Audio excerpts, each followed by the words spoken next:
Hi guys, welcome to another video.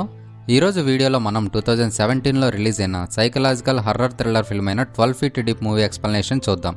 ఈ movie first నుంచి last వరకు కూడా చాలా థ్రిల్లింగ్గా ఉంటుంది, సో ఎండ్ వరకు చూడడానికి ట్రై చేయండి. ఈ మూవీ స్టోరీలోకి వెళ్ళబోయే ముందు మీ అందరికీ ఒక చిన్న రిక్వెస్ట్ గైస్.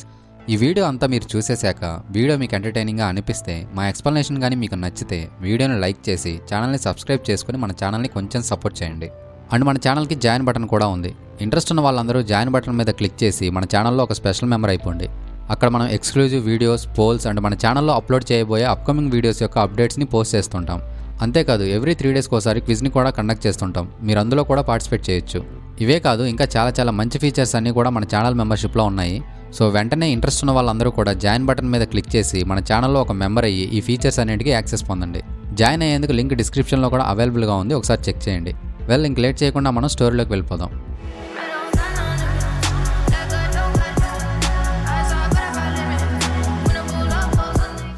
ఓపెన్ చేస్తే బ్రీకి డేవిడ్ అనే వ్యక్తితో ఎంగేజ్మెంట్ అయి ఉంటుంది.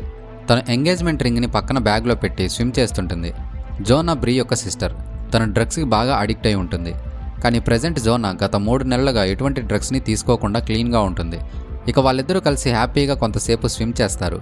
తర్వాత బ్రీ జోనాకి తన ఎంగేజ్మెంట్ రింగ్ని చూపించాలని అనుకుని బ్యాగ్ని ఓపెన్ చేయగా బ్యాగ్లో రింగ్ ఉండదు. దాంతో బ్రీ ఒకసారిగా టెన్షన్ పడుతుంది. వాళ్ళిద్దరూ కలిసి రింగ్ కోసం అంతా వెతుకుతుంటారు. అప్పుడు జోనాకి ఆ రింగ్ స్విమ్మింగ్ పూల్లో అడుగున కనిపించడంతో తను ఆ విషయాన్ని బ్రీకి చెప్తుంది. పూల్ క్లోజ్ చేస్తుండడం వల్ల ఇక వాళ్ళిద్దరూ బయటకు వెళ్ళిపోతారు. కానీ బ్రీ మాత్రం తన రింగ్ కోసం మళ్ళీ పూల్లోకి దిగుతుంది. ఆ రింగ్ మెటల్ గ్రేట్స్కి మధ్యలో గట్టిగా స్టక్ అయి ఉంటుంది. సో బ్రీ ఎంత బలంగా ట్రై చేసినా సరే రింగ్ మెటల్ గ్రేట్ నుండి బయటకు రాదు. అందుకని బ్రీకి సహాయం చేయడం కోసం జోనా కూడా పూల్లోకి దిగుతుంది. ఇక ఇద్దరు కలిసి రింగ్ని తీయడానికి బలంగా ప్రయత్నిస్తుండగా పొరపాటున జోనా హెయిర్ కూడా మెటల్ గ్రేట్లో స్టక్ అవుతుంది. అందరూ బయటకు వెళ్ళిపోయారు అని అనుకుని సరిగ్గా అదే సమయంలో మేనేజర్ పూల్ కవర్ని క్లోజ్ చేస్తాడు. ఇక చివరికి బ్రీ జోనా హెయిర్ని గ్రేట్ నుంచి విడిపిస్తుంది. పూల్ క్లోజ్ అవుతుండడంతో ఇక వాళ్ళిద్దరూ ఫాస్ట్గా స్విమ్ చేసుకుంటూ పూల్లో నుంచి బయటకు రావడానికి ప్రయత్నిస్తారు. కానీ అప్పటికే పూల్ టోటల్గా కవర్ అయిపోతుంది. అండ్ మేనేజర్ కూడా డోర్ వేసేసి అక్కడి నుంచి ఇంటికి వెళ్ళిపోతాడు. అలా బ్రీ అండ్ జోనా 12 అడుగుల లోతున్న స్విమ్మింగ్ పూల్లో ఒంటరిగా ట్రాప్ అవుతారు. సహాయం కోసం వాళ్ళు ఎంత గట్టిగా అరిచినా సరే చుట్టుపక్కల ఎవరూ లేనందువల్ల ఎటువంటి ఉపయోగం ఉండదు. అందుకని వాళ్ళు ఆ కవర్ ఓపెన్ చేయడం కోసం దాన్ని బలంగా నెడుతుంటారు. కానీ ఆ ప్రయత్నం కూడా వర్కౌట్ అవ్వదు. అప్పుడు జోనాకి కవర్ మీద ఒక హోల్ కనిపిస్తుంది అండ్ బ్రీకి వాటర్లో ఒక బోర్డు దొరుకుతుంది. సో ఆ బోర్డుని యూజ్ చేసి వాళ్ళు ఆ హోల్ని పెద్దదిగా మార్చి ఇక ఆ హోల్ గుండా పూల్లో నుంచి బయటకు రావాలని చూస్తారు. కానీ పూల్ కవర్ ఫైబర్ గ్లాస్తో తయారైంది కాబట్టి వాళ్ళు ఎంత ప్రయత్నించినా సరే కవర్ అస్సలు బ్రేక్ అవ్వదు. అసలు అక్కడి నుంచి ఎలా బయటపడాలో ఏమీ అర్థం కాక వాళ్ళిద్దరూ మాట్లాడుకుంటుంటారు. ఆ మాటల సందర్భంలో బ్రీకి ఒక విషయం తెలుస్తుంది. జోనా డ్రగ్ అడిక్ట్ కదా, సో జోనా లైఫ్ అంతా పాడైపోయి ఉంటుంది. కానీ బ్రీ మాత్రం హ్యాపీగా ఎంగేజ్మెంట్ చేసుకుని లైఫ్లో సంతోషంగా ఉంటుంది. దాంతో జోనాకి బ్రీ మీద జలసీ కలుగుతుంది. అందుకని జోనానే తన రింగ్ని బ్యాగ్లో నుంచి బయటకు తీసి పూల్లో విసిరేసిందని బ్రీకి అర్థమవుతుంది. అప్పుడు బ్రీ నువ్వు ఇలా జలసీతో పూల్లోకి రింగ్ని విసిరేయడం వల్లే మనం ఇలా పూల్లో ట్రాప్ అయ్యామని జోనా మీద కోప్పడుతుంది. కట్ చేస్తే బ్రీ వెళ్ళి మెటల్ గ్రేట్ మధ్యలో స్టక్ అయి ఉన్న రింగ్ని సక్సెస్ఫుల్గా తీసుకుంటుంది. నేను ఎంతసేపటికి ఇంటికి రాకపోయానంటే నాకు ఖచ్చితంగా ఏదో అపాయం కలుగుతుందని అర్థం చేసుకుని డేవిడ్ ఖచ్చితంగా పోలీసులకి కాల్ చేస్తాడు. సో డేవిడ్ డెఫినెట్గా పోలీసులకి సమాచారం ఇచ్చుంటాడు. కాబట్టి భయపడకు, మన కోసం సహాయం వస్తుంది అని బ్రీ జోనాకి ధైర్యం చెప్తుంది. నెక్స్ట్ సీన్లో బ్రీ మెటల్ గ్రేట్ని యూజ్ చేసి కవర్ని పగలగొట్టాలనుకుంటుంది. కానీ ఇక్కడ ప్రాబ్లం ఏంటంటే మెటల్ గ్రేట్ కూడా పూల్ అడుగు భాగంలో బలంగా స్టక్ అయి ఉంటుంది. సో బ్రీ ఎంత ప్రయత్నించినా సరే ఆ మెటల్ గ్రేట్ని తను అస్సలు అక్కడి నుంచి కొంచెం కూడా కదపలేకపోతుంది. కట్ చేస్తే రాత్రి అయిపోతుంది. బ్రీ ఒక డయాబెటిక్ పేషెంట్. తన టైంకి మెడిసిన్ కానీ తీసుకోలేదంటే మాత్రం తను ఖచ్చితంగా డయాబెటిక్ కోమాలోకి వెళ్తుంది. కానీ తన మెడిసిన్స్ ఏమో పూల్ బయట బ్యాగ్లో ఉంటాయి. బ్రీ కుడి చేతి మీద కాలిన మచ్చ ఉంటుంది. బ్రీకి అసలు ఆ గాయం ఎలా అయిందో జోనాకి క్లారిటీగా తెలియదు. సో ఇప్పుడు జోనా ఆ గాయం గురించి బ్రీని అడగ్గా బ్రీ జోనాకి ఆ గాయం ఎలా అయిందో వివరంగా చెప్తుంది. యాక్చువల్గా వాళ్ళ ఫాదర్ వాళ్ళిద్దరిని ఎప్పుడూ చాలా దారుణంగా చూసుకుంటుంటాడు. ఒకరోజు తను ఆల్కహాల్ డ్రింక్ చేసి ఇంటికి వస్తాడు. ఆ మత్తులోనే తను సిగరెట్ని తాగుతూ నిద్రలోకి పోతాడు. అప్పుడు పొరపాటున సిగరెట్ వల్ల బెడ్కి మంటలు ఏర్పడి తను ఆ మంటల్లోనే కాలిపోతుంటాడు. తనని కాపాడడానికి బ్రీ చాలా ప్రయత్నిస్తుంది. ఆ ప్రయత్నంలోనే బ్రీ చేతికి కూడా మంటలు అంటుకుంటాయి. బట్ సాడ్లీ వాళ్ళ ఫాదర్ మాత్రం మంటల్లోనే కాలి చనిపోతాడు. సో అలా తన చేతికి మచ్చ ఏర్పడిందని బ్రీ జోనాకి చెప్తుంది. అండ్ ప్రజెంట్ వాళ్ళ మదర్ ఇంకో వ్యక్తితో కలిసి ఉంటుంది. కట్ చేస్తే క్లారా అనే ఒక పెద్ద ఆవిడ అక్కడే ట్రాష్ని క్లీన్ చేస్తుంటుంది. క్లారా అడుగుల శబ్దాన్ని విన్న బ్రీ అండ్ జోనా తనని సహాయం కోసం గట్టిగా పూల్లో నుంచి పిలుస్తారు. కవర్ చేసున్న పూల్లో నుంచి మనుషులు పిలుస్తుండడంతో క్లారా ఒకసారిగా షాక్ అయిపోతుంది. అదే సమయంలో బ్రీ మొబైల్కి డేవిడ్ కాల్ చేస్తాడు. యాక్చువల్గా క్లారా అంత మంచి వ్యక్తేం కాదు. తను బ్రీ బ్యాగ్ దగ్గరికి వెళ్ళి బ్రీ మొబైల్ని అలానే తన పర్సులో ఉన్న మనీని కూడా తీసుకుంటుంది. అండ్ తను వెళ్ళి సీసీ కెమెరాస్ని కూడా ఆఫ్ చేస్తుంది. కానీ ఈ విషయాలేవి బ్రీ అండ్ జోనాకి తెలియవు. రింగ్ కోసం లోపలికి దిగి ఇలా మేమిద్దరం పూల్లో ట్రాప్ అయ్యామని జోనా తన సిచ్యువేషన్ని క్లారాకి చెప్తుంది. డబ్బులు సంపాదించుకోవడానికి క్లారాకి ఇదొక మంచి అవకాశంగా అనిపిస్తుంది. సో ఇంకా క్లారా ఎవరికైనా సహాయం కోసం కాల్ చేస్తానని అబద్ధం చెప్పి బ్రీ నుంచి తన మొబైల్ పాస్వర్డ్ని తెలుసుకుంటుంది. నేను మిమ్మల్ని బయటకు తీసుకురాగలను. ఈ క్షణంలో నేను తప్ప మీకు ఇంకో దిక్కు లేదు. కాకపోతే ఒక కండిషన్. నేను మిమ్మల్ని బయటకు తీసుకుని రావాలి అంటే నాకు మనీ కావాలి. మనీ ఇస్తేనే నేను మీకు సహాయం చేస్తాను. కాబట్టి నువ్వు నీ ఏటీఎం కార్డ్ పాస్వర్డ్ని నాకు చెప్పు అని క్లారా బ్రీని బ్లాక్మెయిల్ చేస్తుంది. కానీ బ్రీ తన పాస్వర్డ్ని క్లారాకి చెప్పదు. దాంతో క్లారాకి బాగా కోపం రావడంతో తను వెళ్ళి పూల్ హీటర్స్ని ఆఫ్ చేస్తుంది. హీటర్స్ ఆఫ్ అవ్వడం వల్ల వాటర్ టెంపరేచర్ బాగా తగ్గిపోతుంది. బ్రీ అండ్ జోనా ఆ చల్లదనాన్ని తట్టుకోలేకపోతారు. దాంతో బ్రీ తన ఏటీఎం కార్డ్ పాస్వర్డ్ని క్లారాకి చెప్పేస్తుంది. ఇక క్లారా బ్రీ బ్యాగ్లోని ఏటీఎం కార్డ్ని తీసుకుని మనీ విత్డ్రా కోసం బయటకు వెళ్తుంది. కానీ ఇక్కడ ఒక ట్విస్ట్ ఏంటంటే క్లారా పూల్ హీటర్స్ని ఆన్ చేయకుండానే బయటకు వెళ్తుంది. సో బ్రీ అండ్ జోనా ఇంకా ఆ చల్లనీటిలోనే ఉంటూ బాగా ఇబ్బంది పడుతుంటారు.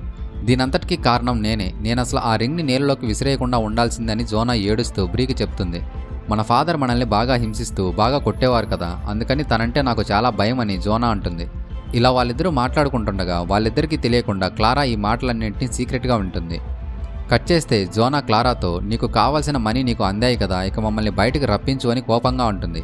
అప్పుడు క్లారా మీ అకౌంట్లో కేవలం $80 మాత్రమే ఉన్నాయి, అవి అసలు నాకేమాత్రం సరిపోవు, అసలు నేను మీకు ఎందుకు సహాయం చేయాలి అని క్లారా వాళ్ళ దగ్గర నుంచి వెళ్ళిపోతుంది. క్లారా రివర్స్ అవడంతో జోనా కోపంతో తన దగ్గరున్న బోర్డుని షార్ప్గా చేస్తుంది. తర్వాత తను క్లారాతో ఇంతకుముందు నేను నీపై కోపడినందుకు ఐఎమ్ సారీ అండ్ నేను నీకు ఇంకో విషయం చెప్పాలి, కాకపోతే ఆ విషయాన్ని మా సిస్టర్ వినకూడదు అని జోనా అంటుంది. జోనా మాటలను నమ్మిన క్లారా తన చెవిని పూల్ కవర్కి ఉన్న హోల్ దగ్గర ఉంచుతుంది. అప్పుడు జోనా తన ప్లాన్ వర్కౌట్ అయింది అని అనుకుంటూ తన దగ్గరున్న పదునైన బోర్డుని క్లారా చెవికి గుచ్చి తన్ని గాయపరుస్తుంది. అయితే క్లారా ఏం ఊరుకుంటుందా, ఎలాగైనా రివెంజ్ తీర్చుకోవాలన్న ఉద్దేశంతో తను కోపంగా వెళ్ళి ఆటోమేటిక్ పూల్ క్లీనింగ్ సిస్టమ్ని ఆన్ చేస్తుంది. అది ఆన్ చేయడం వల్ల వాటర్లోకి ఎంటర్ అయిన క్లోరిన్ని అండ్ నీళ్ల తాకిడిని తట్టుకోలేక నువ్వు మమ్మల్ని చంపేస్తున్నావు అని బ్రీ గట్టిగా అరుస్తుంది. బ్రీ అండ్ జోనా చనిపోతే ఆ నింద తన మీద పడిద్దని క్లారా వెంటనే క్లీనింగ్ సిస్టమ్ని ఆఫ్ చేస్తుంది. తర్వాత క్లారా బ్రీ దగ్గరికి వచ్చి నాకు నీ రింగ్ కావాలని అడుగుతుంది. వాళ్ళిద్దరి ప్రాణాలు క్లారా చేతిలో ఉన్నాయి కాబట్టి ఇక చేసేదేమీ లేక బ్రీ తన రింగ్ని క్లారాకి ఇచ్చేస్తుంది. నెక్స్ట్ సీన్లో క్లారా పూల్ కవర్ని ఓపెన్ చేయడానికి ట్రై చేస్తుంది. కానీ కవర్ ఓపెన్ అవ్వదు. యాక్చువల్గా కవర్ ఓపెన్ చేయాలన్నా లేదా క్లోజ్ చేయాలన్నా కూడా ఒక కోడ్ని ఎంటర్ చేయాల్సి ఉంటుంది. మేనేజర్ నాకు నెల క్రితం ఆ కోడ్ని చెప్పాడు, కానీ ఇప్పుడు ఆ కోడ్ వర్క్ అవ్వడం లేదు. మేబీ మేనేజర్ కోడ్ని మార్చేశాడేమో అని క్లారా వాళ్ళతో అంటుంది. అయితే మనకు హెల్ప్ చేయడానికి పోలీసులకి కాల్ చేయమని బ్రీ చెప్తుంది. యాక్చువల్గా క్లారా 9 నెలల క్రితమే జైలు నుంచి బయటకు వచ్చింది. బ్రీ అండ్ జోనాని క్లారా బాగా ఇబ్బంది పెట్టింది కదా, ఒకవేళ పోలీసులు ఇప్పుడు ఇక్కడికి వచ్చారంటే క్లారా బ్రీ అండ్ జోనాకి సహాయం చేయకుండా వాళ్ళని ఇబ్బంది పెట్టిందనే విషయం తెలుస్తుంది. సో క్లారాని మళ్ళీ వాళ్ళు జైలుకి తీసుకెళ్లే ఛాన్స్ ఉంటుంది. సో ఇంక అందుకని తను పోలీసులకి కాల్ చేయదు. క్లారా వాళ్ళిద్దరిని అలాగే నీళ్ళలో వదిలేసి మీ చావు మీరు చావండి అని అనుకుంటూ అక్కడి నుంచి బయటకు వచ్చేస్తుంది. వాళ్ళిద్దరికీ పూల్లో నుంచి ఎలా బయటపడాలో ఏం అర్థం కాదు. ఇక్కడే బ్రీ ఒక ట్విస్ట్ని రివీల్ చేస్తుంది. యాక్చువల్గా ఆ రోజు మన ఫాదర్ తనంతట తానుగానే మంటల్లో నుంచి బయటకు రావడానికి ప్రయత్నించాడు, కానీ నేను తను చనిపోయేంత వరకు కూడా తనని మంటల్లోనే ఉంచాను. అప్పుడే నా చేతికి ఈ గాయం ఏర్పడింది. ఇకపై మనకి తను ఎటువంటి హాని కలిగించడని బ్రీ జోనాకి చెప్తుంది. కట్ చేస్తే బ్రీ టైంకి తన మెడిసిన్ షాట్ని తీసుకోకపోవడం వల్ల బాగా నీరసించిపోతుంది. బ్రీ సిచ్యువేషన్ని చూసిన జోనా వెంటనే పూల్ అడుగు భాగానికి వెళ్ళి మెటల్ గ్రేట్ని తీయడానికి చాలాసార్లు ప్రయత్నిస్తుంది, కానీ అది ఎంతకీ కొంచెం కూడా కదలదు. చివరికి జోనా తన శక్తి అంతటిని ఉపయోగించి గ్రేట్ని బలంగా పైకి లాగగా గ్రేట్ బయటకు వచ్చేస్తుంది. కట్ చేస్తే జోనా మెటల్ గ్రేట్ని ఉపయోగించి కవర్ని పగలగొడుతుంది. మెడిసిన్ షాట్ని తీసుకోకపోవడం వల్ల బ్రీ స్పృహ కోల్పోతుంది. అందుకని జోనానే తనని పూల్లో నుంచి బయటకు లాక్కొని వస్తుంది. బ్యాగ్లో ఉన్న మెడిసిన్ షాట్ని జోనా బ్రీకి ఇంజెక్ట్ చేయడంతో ఇక బ్రీ మెలకువలోకి వస్తుంది.